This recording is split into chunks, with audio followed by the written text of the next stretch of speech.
You're listening to the Savage Lovecast, Dan Savage's sex and relationship show for grown-ups. If you're under 18, get out of here, youngin'. If you're stuck in a relationship quandary, or if you're looking for sexual harmony,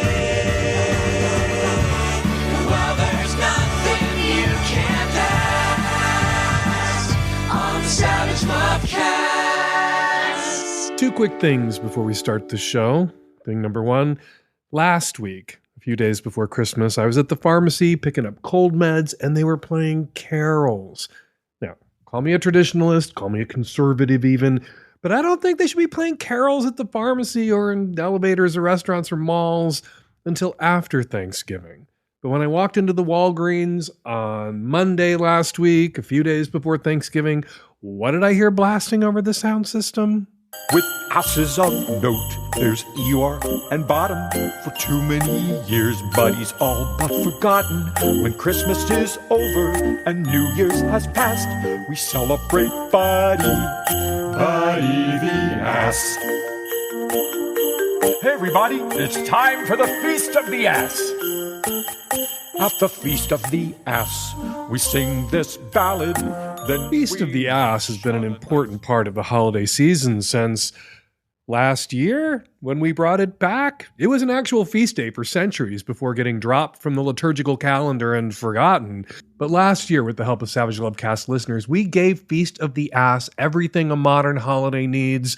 Amazing carols, Feast of the Ass carols, written by Savage Lovecast listeners like The Ballad of Buddy the Ass, which we just listened to a selection from, music by Randy Klein, lyrics by Matthew Hardy. We also gave Feast of the Ass the special treats every holiday needs, glazed bundt cakes and donut holes, and, of course, a Feast of the Ass mascot. As Santa is to Christmas and Cupid is to Valentine's Day, Buddy, the Feast of the Ass is to Feast of the Ass.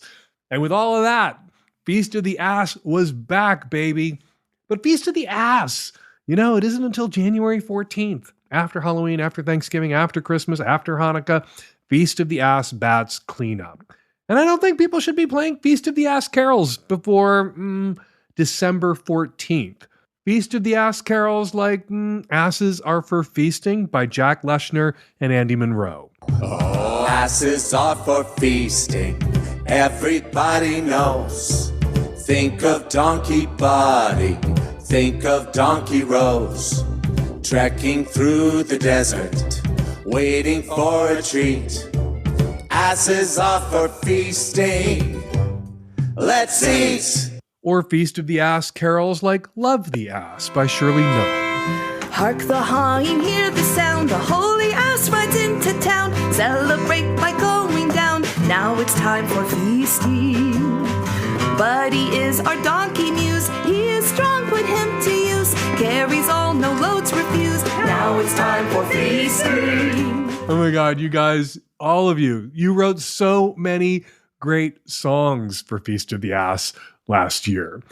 And while we can't complain that Feast of the Ass decorations are going up earlier every year because special decorations for Feast of the Ass is the one thing we didn't actually think to make up for Feast of the Ass, we are hearing Feast of the Ass carols earlier and earlier every year at the drugstore and on your favorite sex advice podcast. Still, hearing those carols, good reminder to get your orders in now for Feast of the Ass gifts for everyone on your Feast of the Ass list, everyone you want to feast with and on in 2026. And if you order your Feast of the Ass hats and t-shirts right now at savage.love/shop, you will have them in time for Christmas, certainly in time for Feast of the Ass on January 14th. And plenty of time to get out there and find a good indie bakery near you and order yourself a glazed bundt cake for Feast of the Ass feasting. And if you love those Feast of the Ass carols, you can hear them in their entirety and more Feast of the Ass carols at savage.love/feast, where the entire Feast of the Ass playlist lives. And not only will listening to Feast of the Ass carols fill you with the kind of Feast of the Ass spirit that will have you ordering Feast of the Ass merch, they'll give you the break you probably need right now from All I Want for Christmas Is You. One other thing, the second thing I wanted to mention before we start the show, there really is something kind of kinky about Trump and his tariffs and the reaction of his base to lifting those tariffs. Trump's tariffs were inflicting real pain on his MAGA base.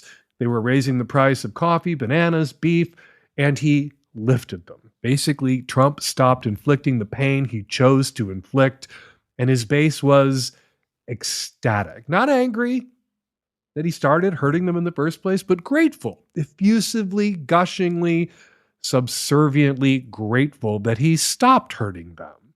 A kinky friend, perhaps my kinkiest friend, pointed out that he kind of feels the same way or has the same reaction when his mistress stops whipping him. He's never angry that she started whipping him, but he's always super duper grateful when she stops. The only difference between him, my kinky friend, and Trump's insane base is that my kinky friend can admit he's sick and twisted. All right, coming up on this week's show, listen in on my conversation with a woman who learned that her husband had an affair early in their relationship, which would be bad enough, making it worse. She met the other woman a decade later, and they became friends before she found out about the affair. Now what does she do? Another caller loves anal so much that she comes too quickly. Can she be helped? And on the Magnum, I spoke with Dr. Carleton Thomas about the resurgence of the viral infection formerly known as Mpox in gay and bi communities. Also coming up this Friday, a new After Action report. Our super duper short bonus show. Chrissy, a rather perverted bisexual woman, went to a sex club with her friends and engaged in all sorts of shocking activities. Whether you're a Magnum sub or a micro listener, After Action report will pop up into your feeds on Friday. But now, on to the Savage Lovecast and our first call this week. This episode is brought to you by Helix Sleep, makers of the best mattresses ever. And right now, my listeners get 27% off site-wide when you go to helixsleep.com/savage.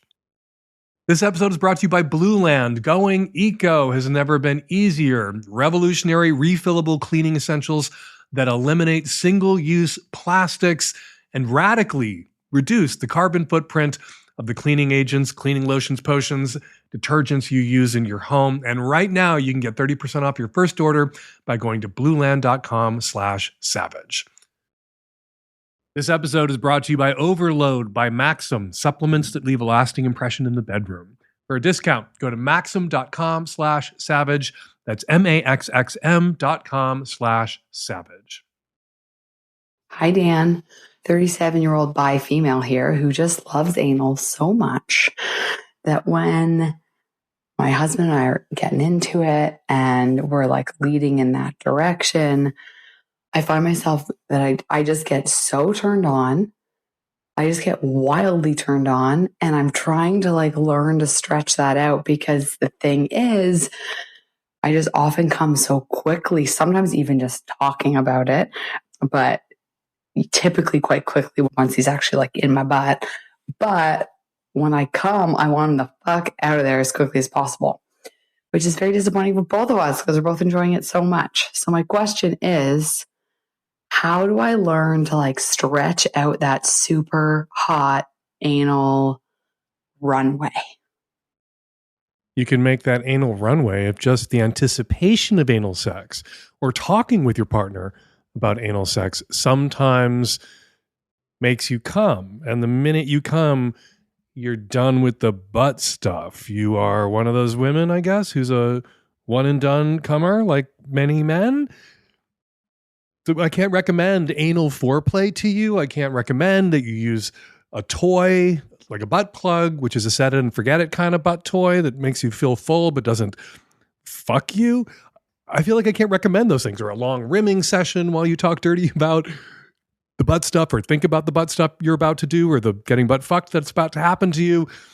Because if just talking about it, if just thinking about it is making you come and then you don't wanna, any sort of anal foreplay prior to anal penetration with his dick, of course you would be penetrating yourself with a butt plug if you tried a butt plug, is going to make you come.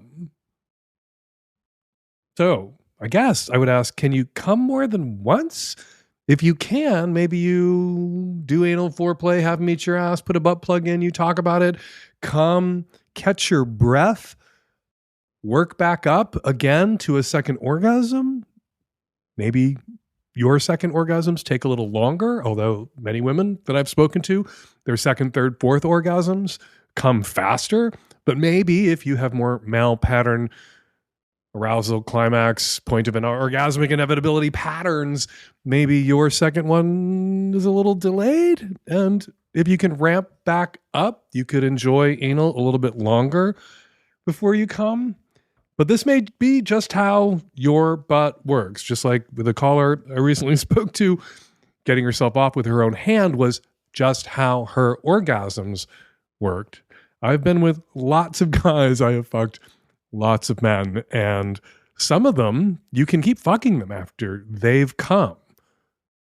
Others, they need you out. The split second they've come, it's over. It goes from sexy and hot and feeling great to, I guess, after the orgasmic contractions or after the onset of their refractory period, what was hot and what felt great isn't hot anymore. It doesn't feel so great anymore.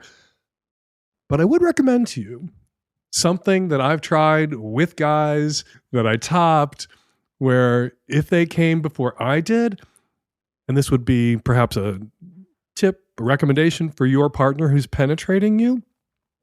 Of course, if you tell him to get out, he should get the fuck out. But if you two can agree together that after you come, he stays put, he stops fucking you. No more in and out. He just stays put and lets you relax, breathe with his dick still in your ass. And after 30 seconds or a minute, if you didn't force him to evacuate instantly after your orgasm, maybe then he could begin very subtly, very gently at first, a little bit in and out again. He can start to gently fuck you again until he climaxes or until you climax a second time, at which point you're probably really going to need him to get the fuck out.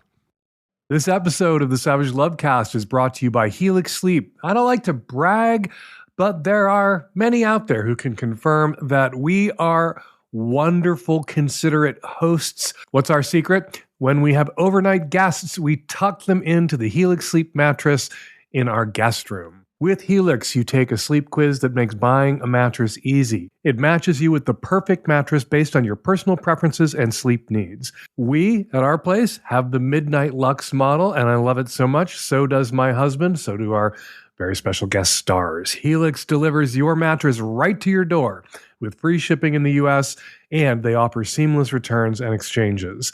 The Happy with Helix guarantee offers a risk-free customer-first experience designed to ensure that you are completely satisfied with your new mattress, and you will be. They also offer 120-night sleep trial and limited lifetime warranty. And get this, just for you, right now, my listeners get 27% off site-wide. Now is the time to invest in your coziness. Again, go to helixsleep.com/savage for 27% off site-wide. Make sure you enter Savage Lovecast into the post-purchase survey so they know the Lovecast sent you. That's helixsleep.com/savage. Hi, Dan. I'm a straight male. And my partner and I have been together for about 2 years. The sex has been, for me, the best I've ever had, and she says the same thing. We've been getting a little rough. We've been doing some choking. We've been doing some restraints.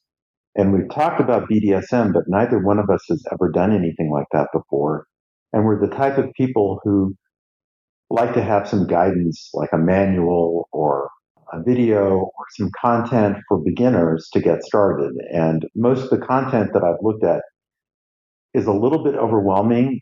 And I'm just wondering, is there just if there's not a starter kit out there, is there a way to begin so that I don't feel silly trying to do this? But I'm really curious about it. And I think there's a great frontier for us if we can just sort of find an entry point. You and your new partner, the person you're having the best sex of your life with, who also tells you she is having the best sex of her life with you. You're getting rough. You're doing some choking. You're using restraints. You guys, you're already doing BDSM. You are literally having BDSM sex. You have begun. I think I know, though, what you're afraid of, what you worry is going to feel silly, and I'll address that in a second. Yeah, there's tons of great content out there, tons of BDSM online podcast resources, Instagrammers, educators out there. But I'd like to recommend to you two, since you say you like instruction, I'd like to recommend a few of the classics. Screw the Roses, Send Me the Thorns, The Romance and Sexual Sorcery of Sadomasochism by Philip Miller, S&M 101, A Realistic Introduction by Jay Wiseman, the new Bottoming book and its companion volume, the new Topping book, both by Dossie Easton, Playing Well with Others by Lee Harrington, and frequent Savage Lovecast guest Molina Williams. I recommend them all, read them all, and read them together.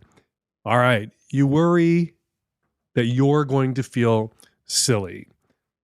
I suspect two things right now. First, that you feel because you as the Dom, or you're playing the Dom role, I assume, you're going to have to do the leading and create the scenes. And you don't. Those are things that you need to do in collaboration together. Whether you're topping or bottoming and switching back and forth, you need to come up with what it is that you're interested in exploring together.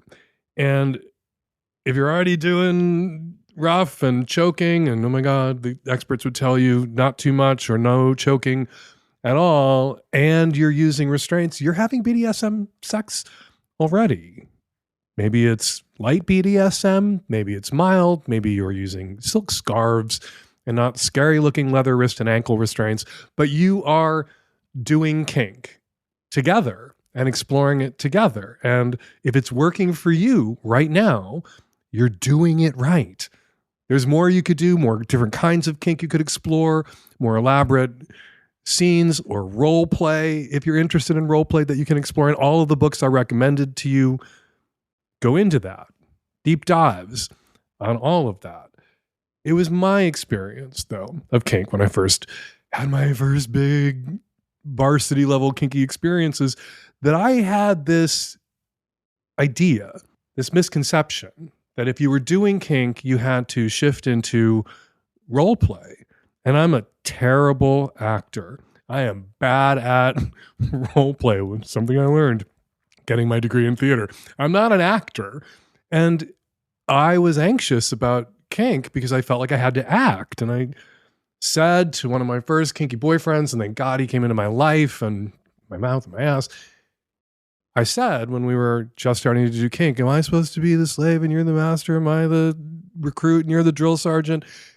And he looked at me and said, how about you're my boyfriend and I'm a pervert and you're a pervert and we're faggots and we're doing perverted shit. And we didn't have to play at it. We were actually doing it. We could just be ourselves and be kinky. And that's the gift he gave me. I want to give to you.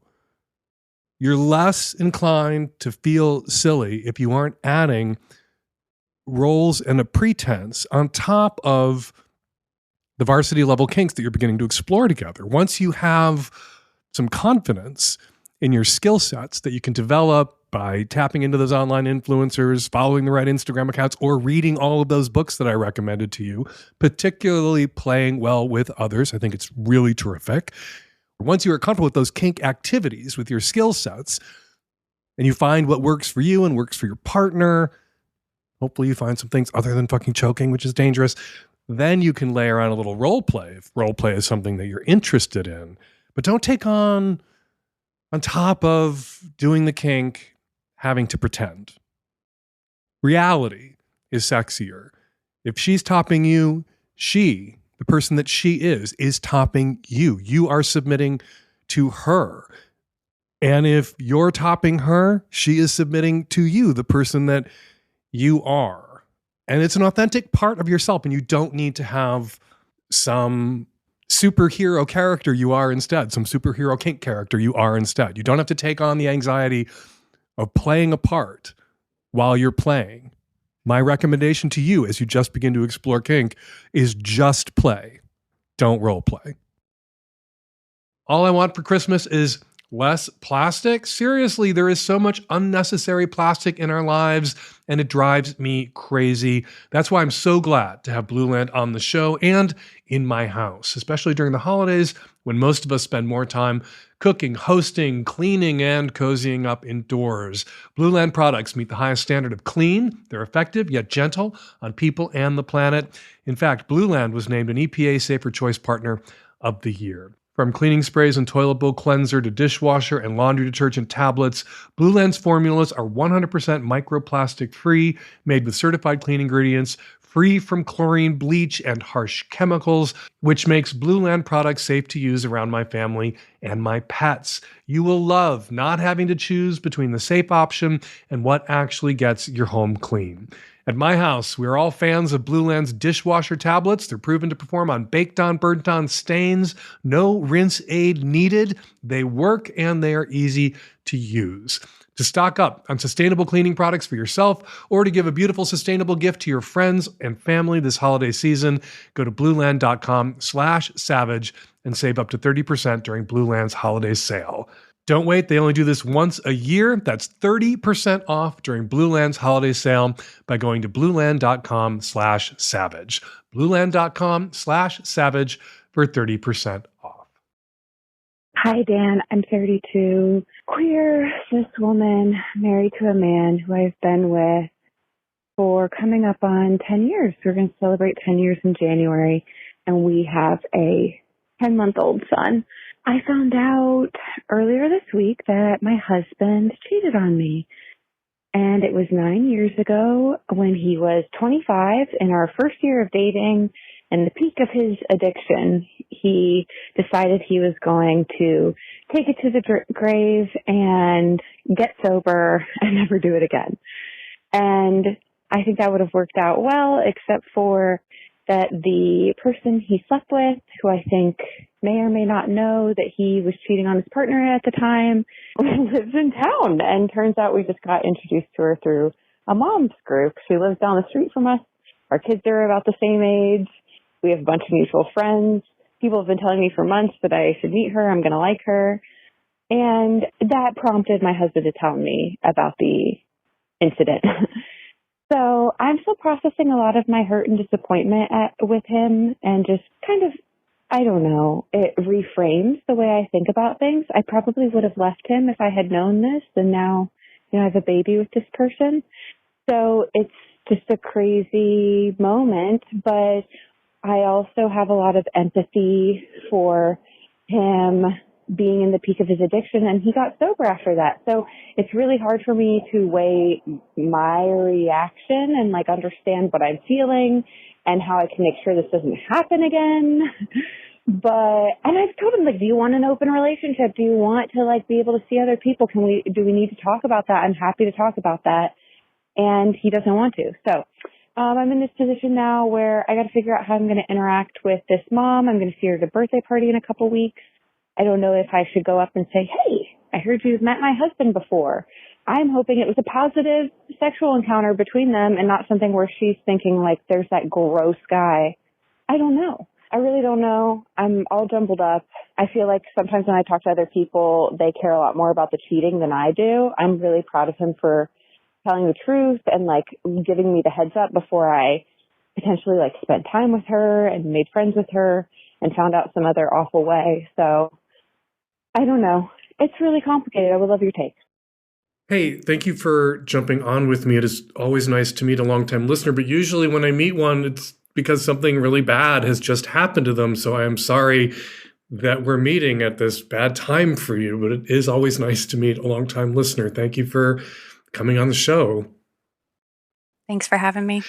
So any developments or any new news since you recorded your question for us? I guess no. Things have continued. There's been no reason for me to approach this woman. And my husband and I continue to be in therapy together and talk about it. And I've talked to some friends about it. And ultimately, I think I might be more okay with this than maybe some of them thought I would be, or people think I should be. I'm not sure. So I'm still processing. But yeah. The narrative, the script that we expect people to follow when they find out that they've been cheated on is to leave. And that can become a self-fulfilling prophecy where we feel like we're letting ourselves down or we're degrading ourselves somehow by not instantly grabbing the 10-month-old and congratulations. And I'm sorry this time in your life as a new parent has been tainted by this revelation. But it can be hard to make a different choice because you feel like there's no script for you. Like it's the girl power, rah, don't put up with a man's bullshit thing to do to leave, to punish him by leaving. But then you have to set that aside and decide what it is that you want and not make a choice that punishes you for his infraction. Yeah, that's a good way of looking at it. I think I started our conversation after he told me with, I'm not going to leave you. I have no interest in leaving you over this. And part of it was when he told me, oh, you're going to divorce me. My brain went to somebody's dying. You've gambled all of our money away. You've relapsed horribly. And so this comparatively felt really manageable. And I think I picked up on that right away. But then I lost any leverage I might have had by saying, don't worry, I'm not going to leave you. Well, you're off the hook. That's not a binding contract. A reassurance doesn't create for you a legal trap that you can't escape. True. I want to ask you a little background like that. First year you were together. This happened in the first year you were together. And he was struggling with addiction issues. It sounds like he may have leaned into his addiction a little bit at that moment to rationalize this choice, this behavior, or to excuse it after the fact. But where were you in this first year? Were you dating? Were you serious? Were you already living together? Were you already married? Like in that first year when this event occurred, because it can be hard, 10 years into a relationship to not want to backdate the seriousness of the commitment to the very start. But early in a relationship, were you exclusive? Had you had the DTR conversation? Were you engaged? Were you living together? As betrayals go, how serious a betrayal was it? Yeah, we were not engaged or living together. We had been dating and we were exclusive, but he worked on the road traveling. So there was part of me that always actually suspected that something had happened. I found it hard to believe that he would have all these issues with addiction and be around all these people partying and living on the road and nothing happened. I mean, we should be able to trust our husbands and boyfriends out of our sight for a day or two. Like on the road doesn't get a guy off the, like, I made a commitment free, that hook free. It's not a get off that hook free card. I agree. I think there was just something about his behavior at that time where I knew that he was not making great decisions. That it did not surprise me at all to find this out, that during that time when his addiction was at its worst, that he struggled in this way. So when his addiction was seriously negatively impacting his life, and I assume yours, since you were dating, I can't imagine you were all in on the relationship at that point. There must have been some tentativeness around the commitment that you had made to him because you were waiting to see if he could right the ship and get himself into good enough working order to consider moving in together, marrying, having a child together. And that hadn't happened a year in, had it? No, it hadn't. It didn't happen until 2 years in that he got sober. And I was very one foot out the door because I had been in relationships with people who had severe addiction issues they couldn't overcome before. And I was worried. But if I had found this out, we probably would not have a child together today. So it feels bizarre and absurd, the scale of everything with this. Yeah. It's really rare. It's life-changing. Cheryl Strayed, who wrote Dear Sugar, the advice column in the Rumpus, wrote a really famous column, A Little Sully with the Sweet, that came out in 2011. And she writes about finding out, and she's talking to a reader who wrote in about learning of an infidelity that wasn't even touching her and her relationship, but somebody else in their relationship, and how disappointed that they were. And the reader of Cheryl's had gone to her partner and said, if you ever cheat on me, it's over. No discussion. I'm out the door. And Cheryl very movingly wrote of discovering that her partner, with whom she already lived and was committed to, and they were committed, cheated on her a month before she found out about it, and years into the relationship. And she made the decision to stay. And I'm just going to read you this thing that she wrote. My decision to stay and work it out with him in the aftermath of that betrayal is way, way far up on the list of the best decisions of my life. And I'm not just grateful that I decided to stay. I'm grateful it happened. It took me years to allow that, but it's true.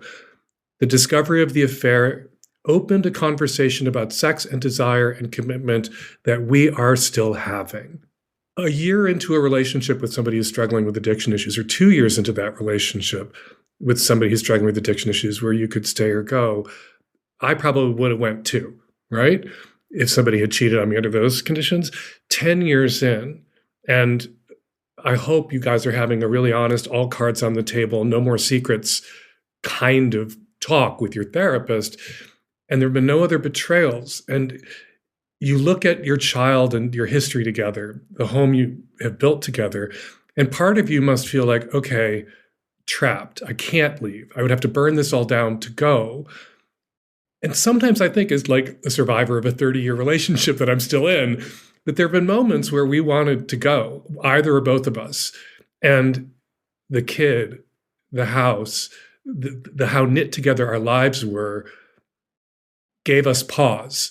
And in that pause, we then worked it out, kept talking, got to a place where we were glad we didn't go. We were glad it wasn't as easy to leave as it was a year in or 2 years in. But this is like, we're presuming upon a good outcome here. We're presuming that this is the only shoe that's going to drop, that he isn't going to have a relapse that he could have, even if he hadn't ever touched anyone else with his dick ever before, or ever since he had met you, that could still happen. Like, there's a lot of ways that your relationship, unrelated to this transgression, that you might want to forgive for you and your kid, and that he should be endlessly grateful that you forgave for you and your kid, and then also for him. It might be good for you and the right decision for you. And it might, as it did Cheryl's relationship with her partner, the radically honest conversation that you're able to have now, because the worst thing that we're told that can happen in a committed monogamous relationship has happened.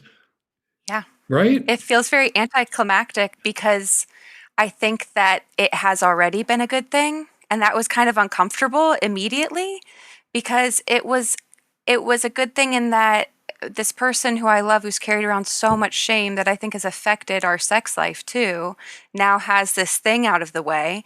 We're opening up more conversations about who we were at that time in our lives. And, we're able to reflect more on that time. I think we've already had conversations about, like, do we need to open our relationship? Is this something that's going to happen again? How do we do this responsibly and ethically if there was something like this to happen again?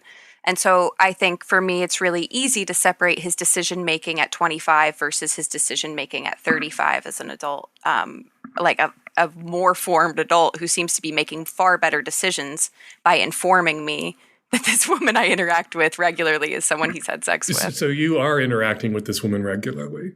I have via text already for over a year. I did not know. I've been in communication with her for over a year. Our children are the same age almost exactly. We live a street away from each other.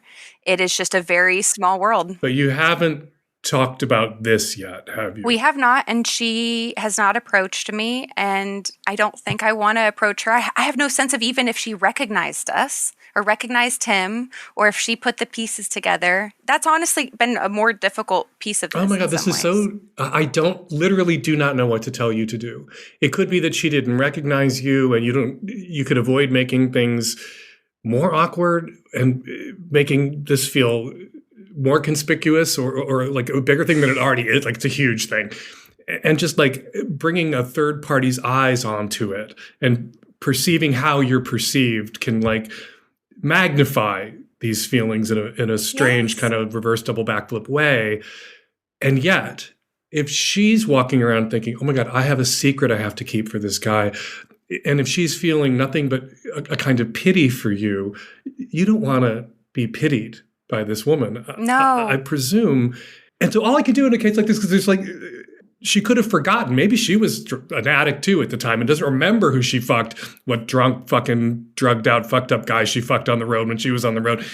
And like, it's just a blur. And then you would bring things into focus in a way for her that would make it uncomfortable for her to be in community with you. But right now it must be very uncomfortable for you to be in community with her. Because you don't want, like, that's the thing that people have been cheated on often feel. Like, other people knew and thought I was pathetic.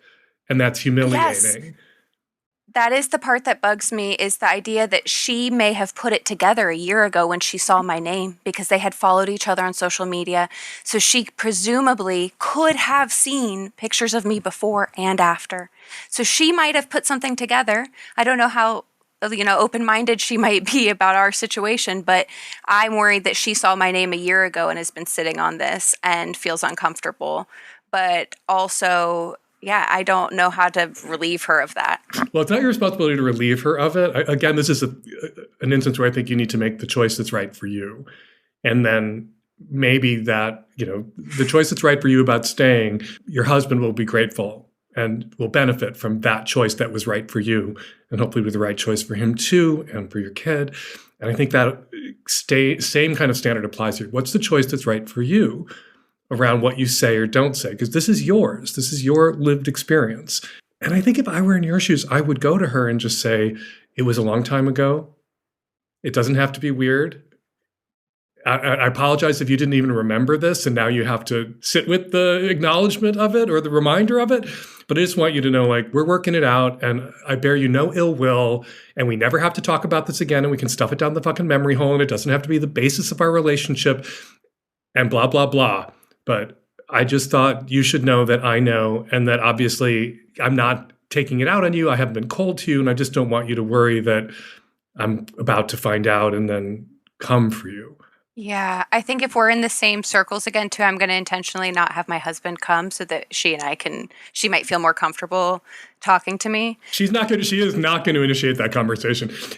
I guess not. If she did, she would be a terrible person, because I think it's a legit strategy for somebody to say, you know what, I cheated once and I'm going to take it to the grave, and there's no way my partner can find out about it, and I'm not going to burden them. But the kind of person who would come up to you and say, hey, I fucked your husband. By the way, nice infant you've got there. Shame if anything should happen to it. I fucked your husband. That would be her outing herself as the worst person in the world. Because if you were the affair partner and the impression you've gotten is the affair was never discovered and she doesn't know, I'm not going to disabuse her of the illusions that probably make her feel safe, secure, and comfortable in her relationship. And the lesson for you, I think, in the Dear Sugar essay that she wrote about discovering the cheating is that you can be safe and secure and comfortable in this relationship again in a new and deeper way, which is not me saying everybody should cheat at some point in their relationships. They can have this kind of life or death, radically honest moment. Some people, in the wake of an affair and its discovery and the processing that's required to repair the relationship, they live differently together in a much improved relationship. And based on everything you've shared, it sounds like that's possible for you and your husband. And I hope you guys pull through. I hope you make it. And I'm rooting in part for that 10-month-old. Thank you. I think we are going to make it. I'm really hopeful. And we'll see if I run into my neighbor anytime soon. And good luck to you. And my heart goes out to you. I don't mean to minimize any of this. That sometimes when you encourage people to work it out and maybe they could forgive and get past, people are saying you're sometimes minimizing the hurt of this kind of betrayal. And I'm not. I'm sure this has been extraordinarily painful, but you're obviously handling it with such grace and lots of humor. Oh my God. Yeah. I've been telling him, don't take 9 years to tell me something again, or I'm going to go fuck somebody and tell you in 9 years and you can't be mad. I'm really laying him on thick. Well, I support that. Humor gets you through it. Good luck. Thank you very much. You're welcome. This one's for the guys looking to leave a lasting impression in the bedroom. It's called Overload by Magnum, and it's one of the highest rated supplements in the industry right now for leaving a lasting final impression in the bedroom, and maybe not in the way you expect. And unlike so many other supplements, this one doesn't just deliver on what it promises. It has the proof for it too, with over 1,200 5-star reviews, independent third-party testing, GMP-certified manufacturing, and backing from the latest clinical research. Check out what people are saying for yourself on their website, Maxim.com. So if you're looking to impress your partner in the bedroom in the best way possible, you'll want to check this out. Just again, visit Maxim.com/savage. That's spelled MAXXM.com/savage for a special offer from them, and simply use the code SAVAGE at checkout to get your discount. And here's the important thing. This code is exclusive to the Savage Lovecast podcast and is limited to only the first 100 users. So if you're wanting to get it, you'll need to act fast. Maxim.com/savage. Hello, Dan, and everyone behind the scenes. I'm a hetero cis man, middle-aged, well, I guess beyond middle-aged by now. I am a feminist. I post about feminism and sex on my Instagram stories on a regular basis. I follow feminist influencers, and I spend a lot of time telling the idiot guys to go fuck themselves in the comments. Because of those efforts, my DMs have become quite a great place to be. I have gotten to know 6 women over the last few years who all are significantly interested in me. So there are 2 of them that are pretty age appropriate, younger than me, but age appropriate. 3 of them are much younger, but still fall within societal standards of age gap. And 1 of them is probably beyond the age gap as far as society is concerned, but she's very much an adult and can make up her own mind on those things. I've known them for 5 years, 2 years, a year and a half, 8 months, 1 year, and the youngest one I've known for almost 2 years. She told me a couple months ago that she would like to get to know me much, much better, so she may or may not be flying out next year. I'm going to leave that up to her, and I'm going to give her a few months to think it over so she doesn't make any bad decisions. The rest, 3 of them have flown out. I have flown out to multiple states to see them, and the other 2 are definitely interested in also getting together. So all of them are well aware that they are not my one and only. I don't bullshit anyone to get into anybody's pants. I do my best to be kind. I do my best to be honest. I definitely try and make them feel safe. And apparently that's been working out pretty well for me. I could settle down with one of them. She's pretty wonderful. However, I also don't want to fail. I've been married once for over 10 years, been divorced for almost 10 years. We have co-parented really well together, but still it's a failed relationship. So what am I doing, Dan? Am I poly? Am I just a whore? I don't know. If I choose one, how do I not get bored and fuck it all up? Is it possible to just stay the course and keep doing what I'm doing? I really just don't want to fail, though. Are you a feminist? Or are you just working that angle? I have no way of knowing. I'm not saying you are not a feminist. I am not saying that you aren't authentically committed to the cause of feminism. There you are out there doing the hard work of following feminists online, reposting feminists, scolding men who say dumb and shitty and sexist, misogynistic things. And you have benefited from this. And it seems to be a motivator for you to engage in this kind of virtue signaling, performative, feminist mating display, that all these women are lining up to fuck you, which does not prove that you aren't a feminist and you aren't who you say you are, and that your motivations aren't entirely pure, although who amongst us is not guilty of styling ourselves in certain ways or comporting ourselves on social media or in real life in certain ways so as to attract the attention of the kinds of people that we would like to fuck us.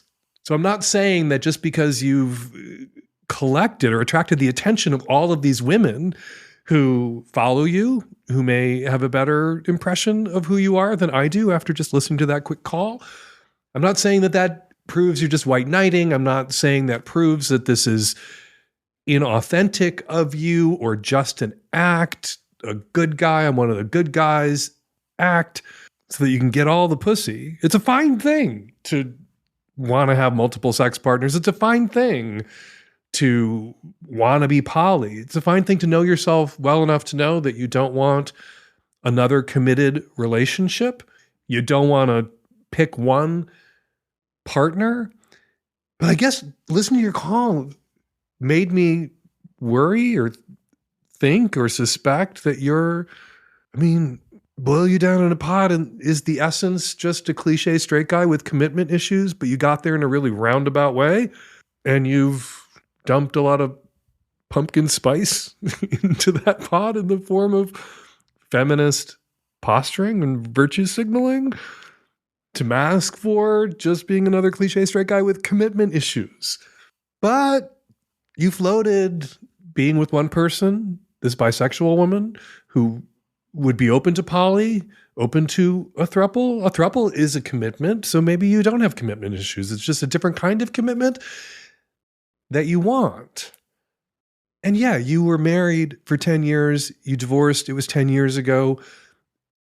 If you have a good and decent working relationship with your ex-wife, you say you've co-parented very well together and cooperatively, maybe you can look at that relationship, those 10 years you spent together and the kids that were the result of that relationship with your ex-wife, not as a failure, but as a success, a successful relationship. Just both people got out of it alive. And if you regarded it in the rearview mirror as a success, maybe you would be a little less gun-shy about entering into a committed relationship, which does not mean getting married necessarily again or ever again, which does not mean being monogamous necessarily. You can be committed and ethically non-monogamous. And it sounds like you have plenty of women potentially to choose from, all of whom are interested in you. And you're not getting any younger. You say you're past middle age. Maybe it's time, before the music stops, for you to pick a seat. All right, time for listener feedback. First up, a few comments listeners left in the comment threads at savage.love about last week's Lovecast. Says force majeure to the inexperienced caller who is worried about being bad at sex. I'm not sure what kind of sex you're looking to have, and sounds like you may not be aware either yet, but I might suggest pitching to partners something like, I'd love you to lead and show me how you like to fuck. That might remove some of the pressure you feel to perform good sex. And honestly, sex on a bed with some good bounce does half the work. Hot take, memory foam mattresses are ruining people's sex lives. Yeah, today's memory foam mattresses are bad, but they're not as bad as the waterbeds of yesteryear, the 70s, 80s. Fucking on a waterbed, and I'm dating myself here by admitting that I have fucked on a waterbed. It's like trying to juggle jellyfish. It cannot be done. Says drink plenty of water to the caller who is curious about her sub drinking her pee that has potentially residue from her SSRI medications in it. The SSRIs are not the issue with drinking gallons of pee. Urine is still a concentrated waste stream. If this sub is drinking all of her pee, is he getting enough water to wash it down? Drinking only unfiltered urine will lead to dehydration as the body continues to flush out the waste from the intake urine and their own body. Good point. Yeah, stay hydrated. Drinking urine doesn't count as hydration. Finally, says Yamato Gun, Dan, I am the 40-year-old bi caller who is wondering if I should ask out my neighbor. Thank you for the advice, Dan. It validates the hesitations I had. Your 3 planets need to align here analogy was very accurate. Also, I had the opportunity to play with DS Dynamics with a previous play partner. It makes so much more sense when the people are actually on the same page, that is poly and interested in kink. Yeah, Yamato, that tracks with my own experience doing kink and or poly with people who aren't interested in kink and or poly. That shit can land your ass in jail or divorce court or both. All right, if you have something to say about something I said on this week's show, go to savage.love and say it. And now, Savage Love listeners who left voicemails on our answering machine about last week's show get to have the last word, as they always do on this week's show. Hi, Dan. Just calling in response to the caller looking for ways to get into sex work. Why are you not suggesting a false identity? you can start your own online persona that is completely fictional. I had a friend that did cam girling, and she would do it with a wig. She created her whole like social media presence with this other character, and she never showed her face. And she told me that men would actually find this alluring, that she wouldn't show her face, and it became part of her brand. So there's an option for discretion for you. This is a response to the caller that had his girlfriend shouting for hours. DTMFA, I say. I did know of some couples that do like it when it gets really dramatic and all that. If you don't feel like it, just don't go there. I was into abusive relationships 2 years ago, and it took me quite some time just to normalize the fact that I don't want things to be so dramatic. So yeah, get out of here. Hey Dan, you were talking to the woman who was worried that she wasn't good in bed. She's a woman, and she said she likes to have sex with cisgendered men. And I think that our entire culture is far too concerned with the pleasure of cisgendered men. No offense. I think that if you center the woman's pleasure, the man will be happy, fine, right? That like, ladies first. What's her own pleasure like? What does she enjoy? Does she have a masturbatory practice that works for her? Is she experiencing pleasure? And take off the pressure of having to do it for him. Like you said before many times, guys usually end at partner sex after really understanding their own bodies and how they work. Women might not. And so that layer is there, and the cultural expectation that women are here to please men is fucking bullshit. And I'd rather have her center her own pleasure and go, like, sure, tell the guy she's inexperienced and say, I'm not sure what I like yet, but let's make sure that her pleasure is the center of the conversation and not if she's good in bed and giving to someone else, because that kind of happens by itself. And we are going to leave it there. There are lots of ways for you to be on the show. To ask a question for the Savage Lovecast, record it and email it to us at q@savage.love, or you can call us at 206-302-2064, or you can go to savage.love/askdan and record and upload your question or your comment directly onto our website. We are also still accepting quick questions for our 1000th episode, which is going to be a quickie show. And if you had a new sexual experience and you need to process it, brag about it, or cry on my shoulder about it, email us at q@savage.love to come on After Action. Discount early bird tickets for the Hump 2026 spring lineup are now on sale. The Hump 2026 Film Festival, it's a brand new lineup of more than 20 kinky, funny, hot, dirty little films. Will be coming to cities all over the world starting in February. To find out when Hump is coming to a city near you and to get those early bird discounted tickets, go right now to humpfilmfest.com. Feast of the Ass merch, hats, t-shirts. They make great gifts, and if you order them now, you will have them in time for Christmas. Follow me at Blue Sky at Dan Savage. Follow me on Instagram at Dan Savage. Follow Dr. Carleton on Instagram and TikTok at Dr. Carleton. Dr. Carleton's podcast, But Honestly, is available now, right now, on all podcasting platforms. The Savage Lovecast is produced every week by Nancy Hartunian, and me and Nancy and the tech-savvy at-risk youth. And I'll be back at you next week. And installment of the Savage Lovecast. Thank you, as ever, for downloading.